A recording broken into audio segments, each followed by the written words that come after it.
Assalamualaikum warahmatullahi wabarakatuh. Kembali bertemu dalam mata kuliah akuntansi manajemen. Pada pertemuan kali ini saya akan membahas mengenai activity based management atau manajemen berdasarkan aktivitas. Ya, baik, langsung saja kita kepada materi kita pada hari ini. Ini terkait dengan tujuan pembelajaran kita hari ini, nanti silahkan dibaca ya. Saya akan langsung saja kepada inti materi kita, yaitu tentang activity based management. Secara definisi, ini adalah pendekatan yang terpadu di seluruh sistem ya. Pendekatan terpadu di seluruh sistem yang memfokuskan perhatian manajemen pada aktivitas-aktivitas untuk meningkatkan nilai pelanggan dan juga keuntungan bagi perusahaan ya. Jadi istilahnya sebuah pendekatan dari sistem yang secara menyeluruh ya kan, yang memfokuskan perhatian manajemen pada aktivitas-aktivitas yang bisa meningkatkan nilai pelanggan dan juga keuntungan bagi perusahaan.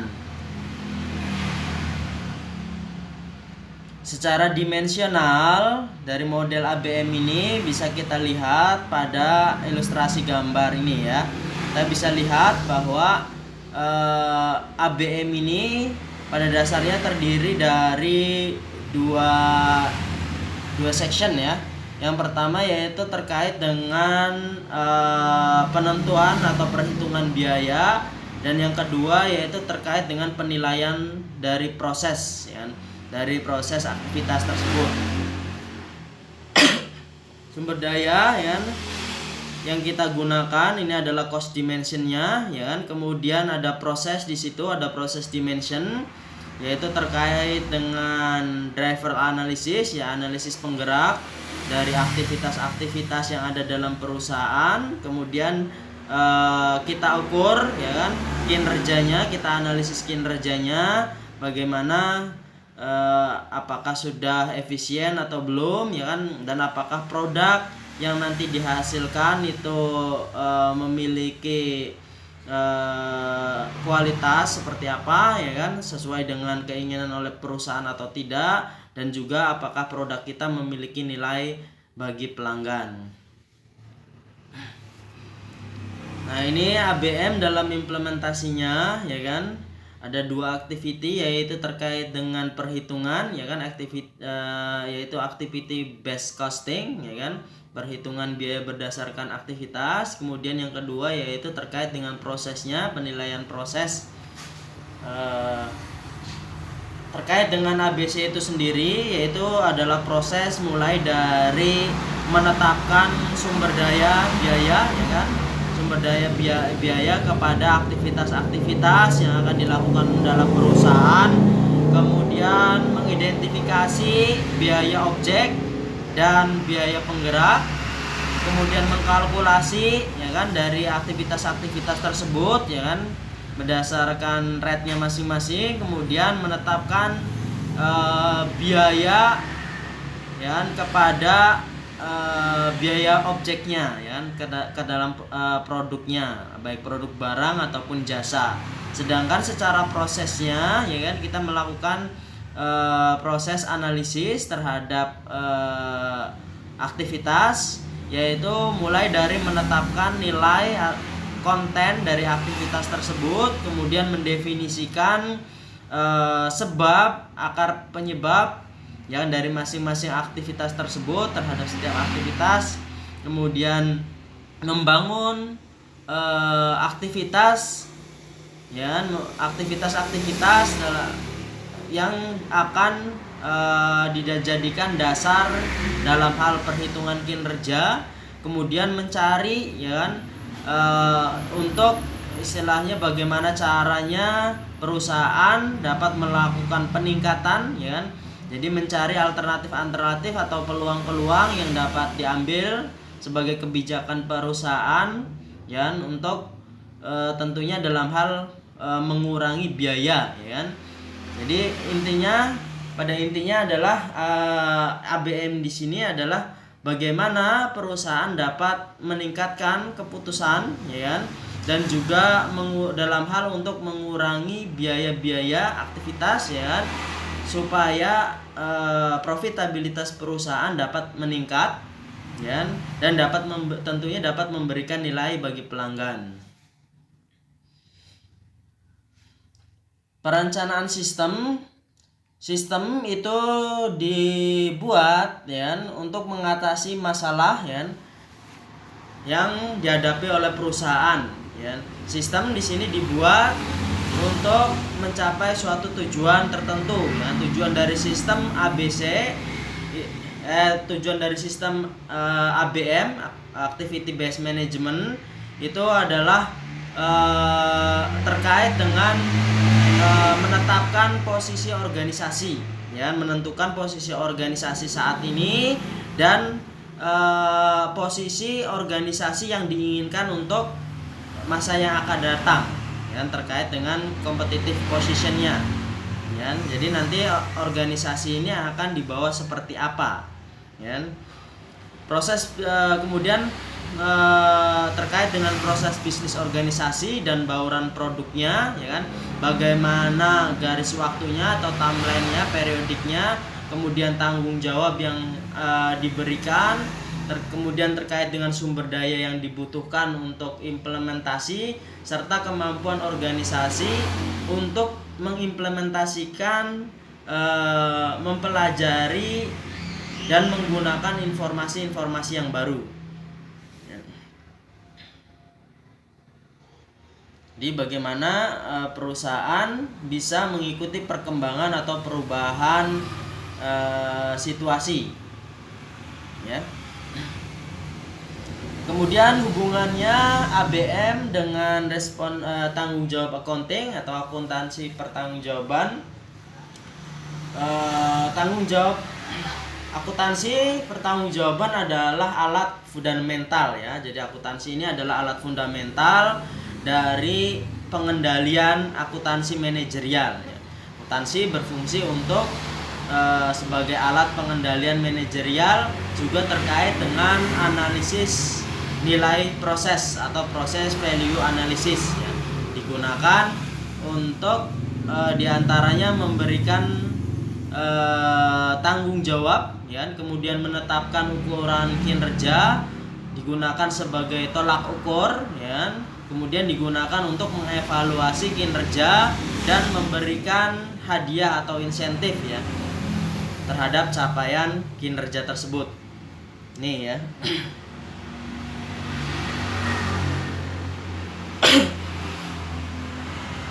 Nah, selain ABM, pada dasarnya ada financial based system, ya.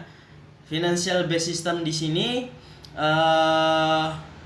menetapkan tanggung jawab, kemudian ukuran kinerja, ya, dalam bentuk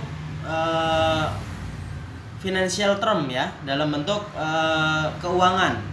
Ya, jadi analisis pengendalian kinerja akuntansinya didasarkan pada keuangan, ya.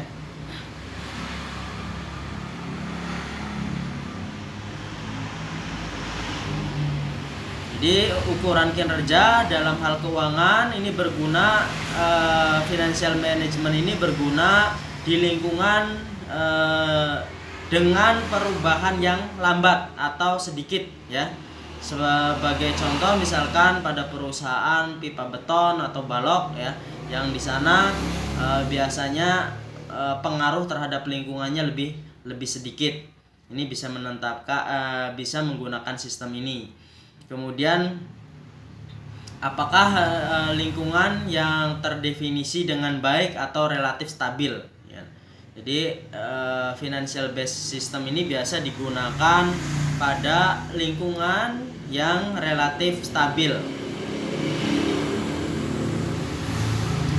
Kemudian kalau activity based system itu dikembangkan untuk perusahaan dalam lingkungan yang mengalami peningkatan secara cepat, ya.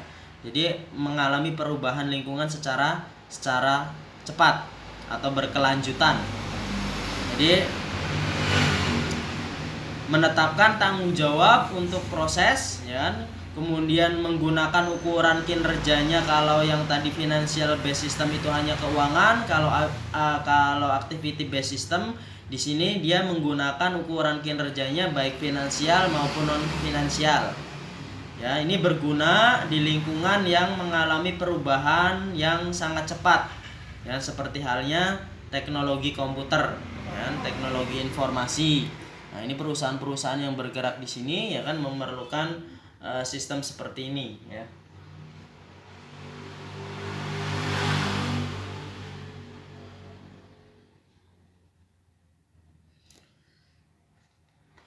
Root causes, jadi akar penyebab. Ya. Kita harus memahami apa yang menyebabkan biaya aktivitas dengan memahami input dan output aktivitas, ya. Aktivitas penyebab paling dasar dari suatu aktivitas yang dilakukan. Ya, jadi kita harus mengetahui aktivitas apa saja, ya kan, yang dilakukan oleh perusahaan yang menyebabkan yang di situ menimbulkan biaya, ya, biaya ya baik dalam aktivitas terkait dengan pengadaan input maupun proses dalam hal pengadaan outputnya, ya. Dalam nanti kalau kita sudah mengetahui, maka kita bisa melakukan analisis, ya kan, dari aktivitas-aktivitas tersebut kira-kira di situ aktivitas tersebut memiliki nilai tambah tidak bagi perusahaan, ya.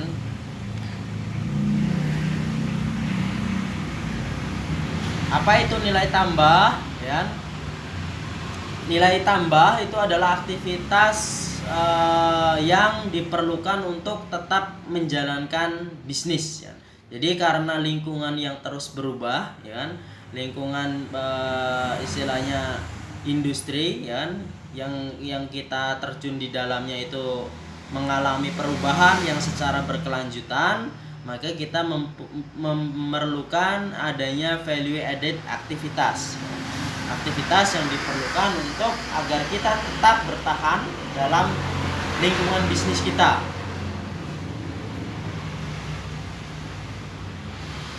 Nah, diantaranya dari value added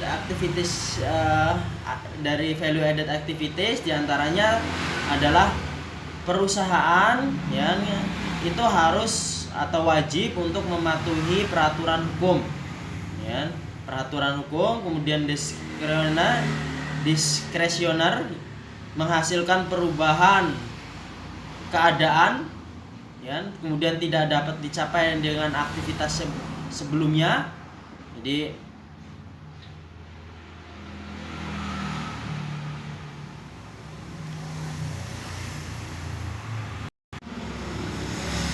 ya, jadi discretionary ini maksudnya adalah kita melakukan perubahan keadaan, ya, dan melakukan perubahan keadaan dari suatu kondisi yang sebelumnya aktivitas yang kita lakukan sebelumnya itu mungkin tidak bisa mencapai tujuan, ya kan.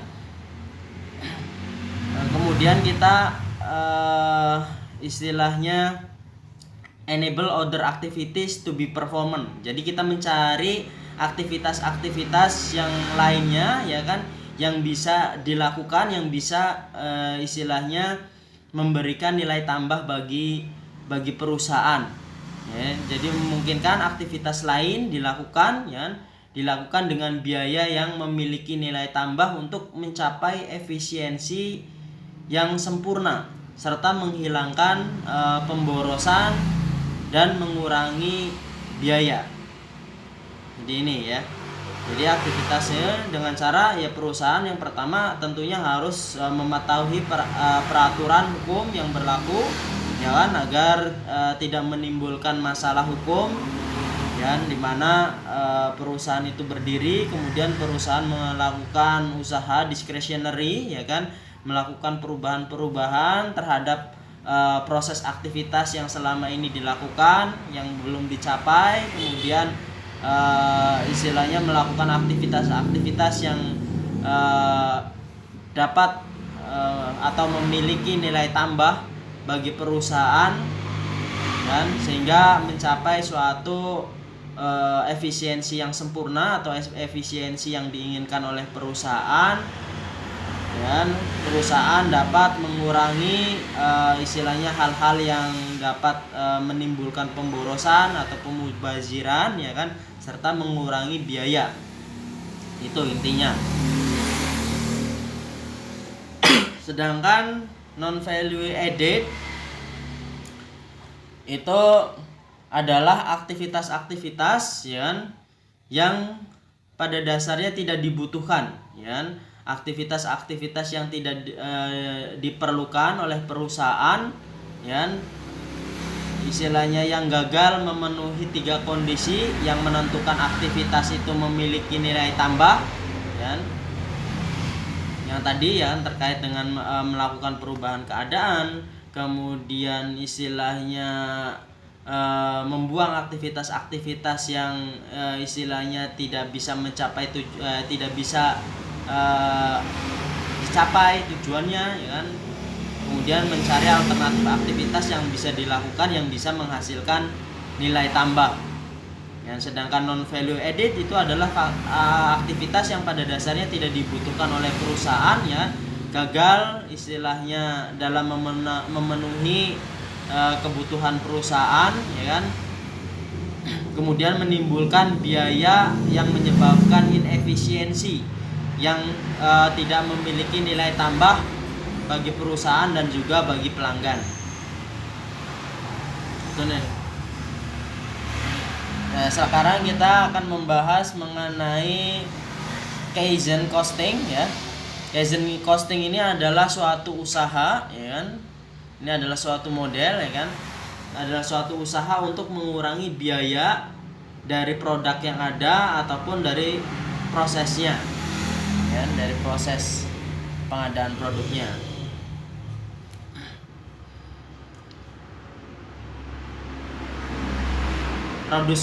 Reducing cost atau mengurangi biaya itu meliputi aktivitas penghapusan aktivitas. Ini berfokus pada aktivitas yang memiliki nilai tambah, ya.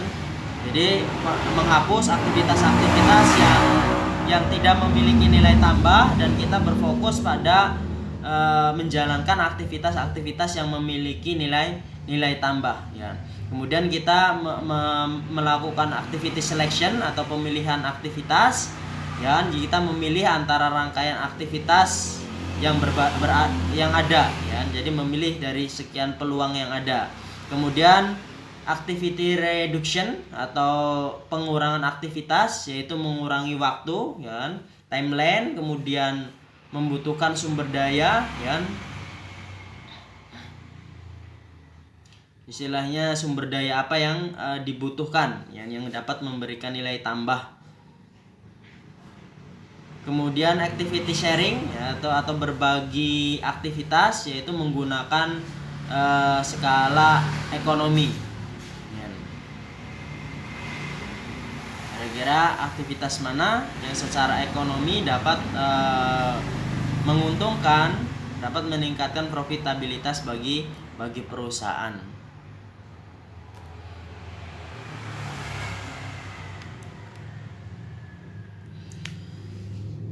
Ya, selanjutnya yaitu terkait dengan activity performance measure, ya, perhitungan kinerja aktivitas. Kinerja aktivitas itu terdiri dari 3, yaitu terkait dengan efisiensi, quality, dan waktu, ya.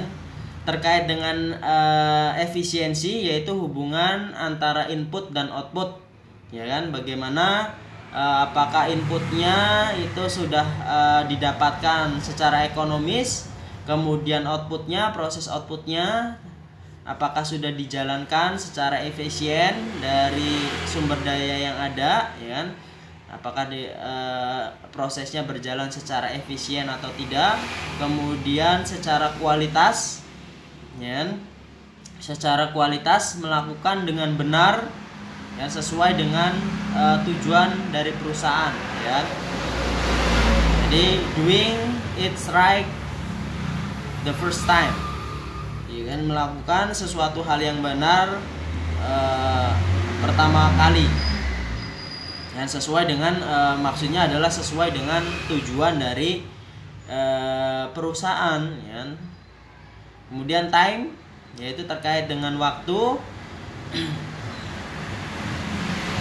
ya, terkait dengan waktu, bagaimana perusahaan mempersingkat waktu, ya, menggunakan waktu secara maksimal. Ini tiga dasar perhitungannya, yaitu efisiensi, quality, dan time atau waktu. Kemudian financial measurement activity performance, ya. Sini digunakan untuk potensi dan penghematan aktual, ya. Penghematan aktual laporan aktivitas, value non value added activity cost report, ya. Jadi penghemat laporan biaya aktivitas nilai dan non nilai, ya. Kemudian terkait dengan trend in activity cost report, ya. Jadi bagaimana tren aktivitas biaya, ya, laporan aktivitas biaya, ya, terkait. Kemudian standar setting terkait dengan Kaizen. Kemudian kita melakukan benchmarking dan life cycle costing, ya, biaya siklus hidup.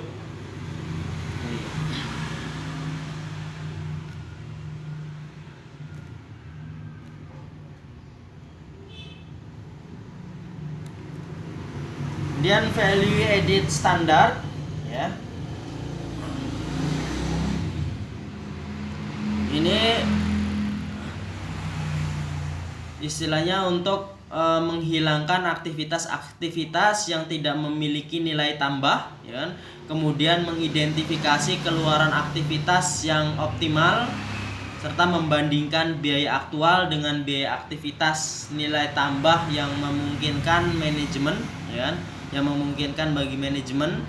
Kemudian mengkaji atau istilahnya menetapkan tingkat inefisiensi aktivitas dan menentukan potensi peningkatannya, ya. Jadi menetapkan level dari aktivitas yang tidak menimbulkan ketidakefisiensian, kemudian menetapkan atau menentukan potensi peningkatan yang bisa dilakukan oleh perusahaan.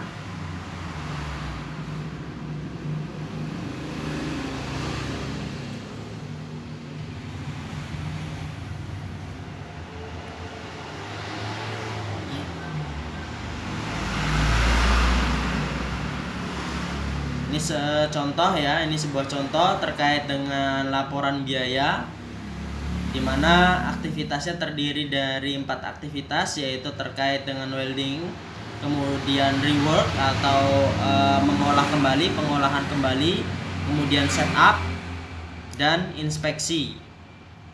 Nah, aktivitas penggeraknya berdasarkan jam, ya kan, welding hours, ya kan, jam pengelasan, kemudian juga rework hours, kemudian setup hours, kemudian inspectionnya berapa kali. Nah, SQ ini adalah standar quantity, sedangkan EQ di sini adalah actual quantity, ya kan, kuantitas aktual.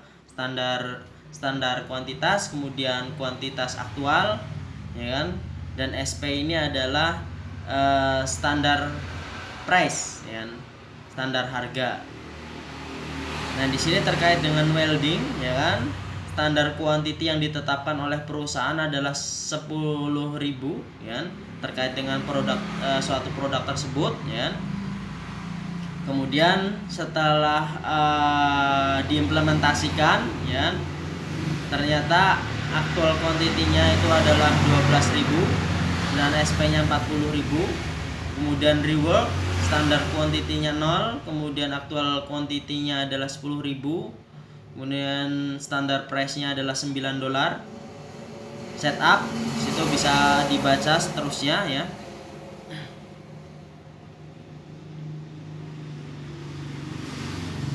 Nah, di sini kita bisa melihat activity, ya kan, yang memiliki nilai tambah dan non value added cost, ya kan. Ini adalah laporannya. Welding 400.000, ya kan. Kemudian non value added cost di situ ada 80.000, kemudian reworknya $90.000, kemudian setupnya $360.000 dan inspeksinya $60.000, sehingga actual costnya ya 480.000 untuk welding, untuk reworknya adalah 90.000, untuk setupnya 360.000 dan inspeksinya 60.000.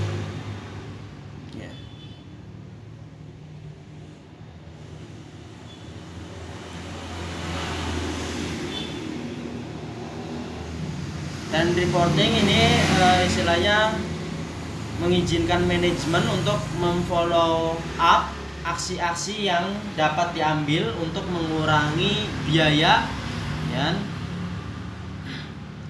sehingga menghasilkan outcome yang diharapkan.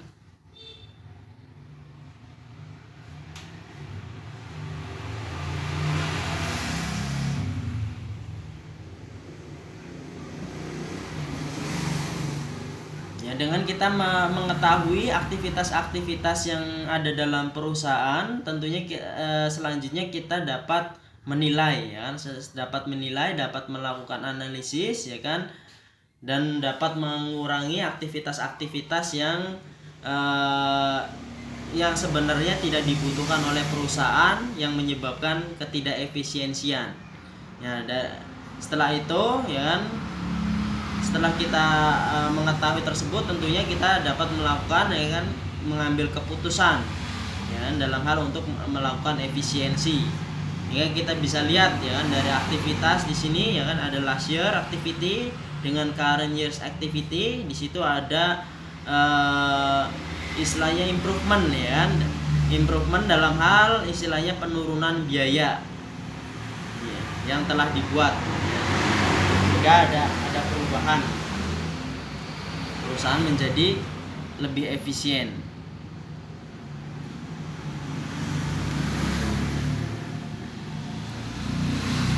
Nah, salah satu dari value added, ya, meningkatkan value added itu adalah dengan cara melakukan benchmarking, ya kan. Jadi menggunakan praktek terbaik sebagai standar untuk mengevaluasi kinerja aktivitas dengan tujuan menjadi yang terbaik dan melakukan aktivitas dan proses, ya. Dengan benchmarking ini, ya kan, diharapkan akan memiliki nilai tambah, ya.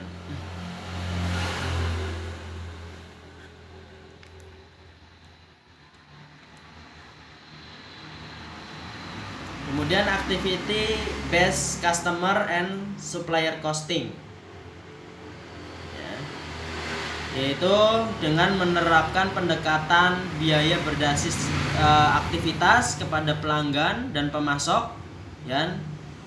Manajer dapat mengidentifikasi dan mengurangi biaya sebenarnya dari hubungan ini, dan dengan kita mengetahui aktivitas kepada pelanggan dan pemasok, di sini manajer dapat mengetahui, ya kan, apa-apa saja, ya kan, yang menyebabkan perusahaan tidak efisien, ya kan? Sehingga si manajer di sini setelah mengetahui, ya kan, aktivitas tersebut, kemudian menganalisis aktivitas apa saja yang dibutuhkan dan aktivitas apa yang tidak dibutuhkan, ya, sehingga hubungan ini, ya, dengan cara kita mengetahui hubungan ini, kita bisa melakukan efisiensi biaya dengan cara mengurangi aktivitas biaya tersebut.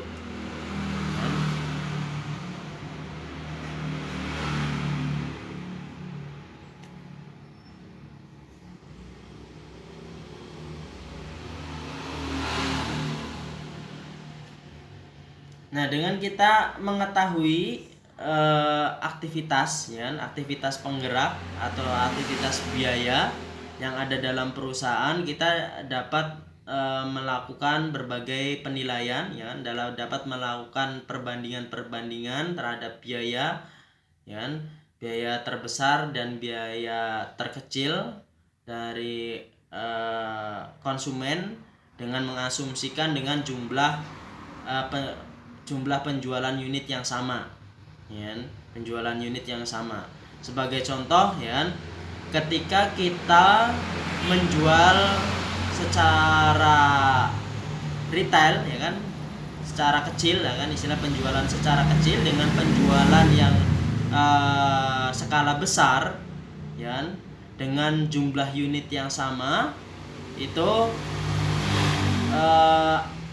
akan memiliki, ya kan, biaya yang berbeda, ya kan. Misalkan kita melayani orang, ya kan, yang membeli katakanlah 1-2 produk, ya, 1-2 produk dengan kuantitas secara menyeluruh penjualan total unit yang terjual itu sama dengan kita melayani istilahnya satu pelanggan yang dia membeli secara partai besar, ya. Nah, tentunya secara biaya pelayanan, ya kan, kemudian istilahnya penggunaan tenaga kerja terkait dengan pelayanan penjualan tersebut juga akan berbeda, ya kan. Misalkan terkait dengan saya ambil contoh, ya, misalkan terkait dengan penggunaan supply, ya, supply terkait dengan penjualan, misalkan penggunaan kertas, ya, penggunaan kertas terkait dengan istilahnya kita membuat nota atas pesanan, ya. Kalau yang membelinya itu adalah partai-partai kecil, ya kan, istilahnya pembeli-pembeli kecil, tentu kalau kita ingin menjual dengan unit yang sama, itu kita membutuhkan kertas yang lebih banyak, ya kan, daripada kita melayani istilahnya orang yang dengan partai besar. Dengan mengetahui activity based customer dan costing ini juga kita bisa menentukan, ya, misalkan ada pesanan khusus, ya, ada pesanan khusus terkait dengan produk yang kita miliki, ya, pada harga tertentu, ya. Dari sini kita bisa juga melakukan penilaian apakah kita akan menerima pesanan tersebut atau tidak menerima pesanan tersebut, ya. Dengan kita mengetahui aktivitas biaya kita, ya kan, aktivitas penggerak yang menimbulkan biaya, ya, itu kita bisa menentukan, ya, apakah kita akan menerima pesanan tersebut ataukah menolak, ya. Misalnya kita biasa menjual produk A itu istilahnya pada harga 10.000 dengan tingkat keuntungan bersih misalkan 1.000, ya. Kemudian ada pesanan khusus, ya, ada pesanan khusus dengan jumlah atau kuantiti yang besar, ya. Kemudian dia menawar pada harga tertentu, ya, tidak pada harga normal, ya. Misalkan pada harga 9.800, ya, dengan kapasiti dengan menjual dengan kuantitas yang banyak, misalkan 500 unit. Nah, kita bisa dengan kita mengetahui activity ini, ya kan, activity cost kita, ya, kita bisa menentukan, bisa menghitung apakah kita akan menerima pesanan tersebut atau tidak. Ya, kemudian activity based supplier costing. Ini jadi kita terkait dengan memilih supplier, ya. Kita harus mengidentifikasi biaya selain harga, dan selain harga input yang akan kita peroleh, ya kan. Di antaranya selain harga kita harus memperhatikan, ya kan, secara kualitas, ya, secara kualitas. Apakah pemasok yang akan kita pilih ini memiliki kualitas dari input yang kita butuhkan, ya, memenuhi tidak, kemudian secara reliability-nya, ya, secara keandalannya, kemudian secara ketepatannya, ya, ketepatan dalam waktu pengirimannya, juga secara ketersediaannya, ya. Misalkan secara kualitas sudah memenuhi, ya, sudah memenuhi, harganya juga sudah masuk dalam kriteria, ya, sudah ekonomis harganya. Nah, tetapi kalau misalkan ketersediaan dari pasokan yang kita butuhkan itu kemudian tidak handal, ya, tidak pasti. Nah, ini juga akan menimbulkan kerugian bagi perusahaan, ya, dapat mengganggu operasional perusahaan, ya, sehingga selain harga yang ekonomis, kita juga harus memperhatikan kualitas dari input yang disediakan oleh supplier, kemudian dengan reliability-nya, ya kan, keandalannya, ketersediaannya, ya, apakah setiap waktu tersedia, kemudian dikirim secara tepat waktu atau tidak, ya. Sehingga ini yang menjadi pertimbangan bagi manajemen ketika memilih supplier, ya. Ketika memilih supplier, kita harus mempertimbangkan hal-hal tersebut, ya, tidak hanya harga saja, tidak hanya ketersediaan saja, tapi dari segi kualitas, ya, dari segi ketersediaannya, dari segi ketepatan waktunya, ya, ketika perusahaan butuh, ya, supplier dapat mengirim secara tepat waktu. Nah, ini juga penting, ya, karena kalau misalkan mengirimnya terlambat juga akan mengganggu operasional perusahaan yang menyebabkan ketidakefisiensian, ya. Ketersediaannya banyak tapi kualitasnya tidak memenuhi juga akan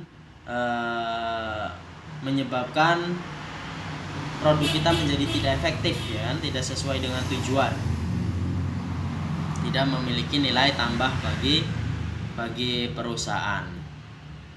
Ya, saya rasa itu materi kita pada hari ini. Terima kasih atas perhatiannya. Assalamualaikum warahmatullahi wabarakatuh.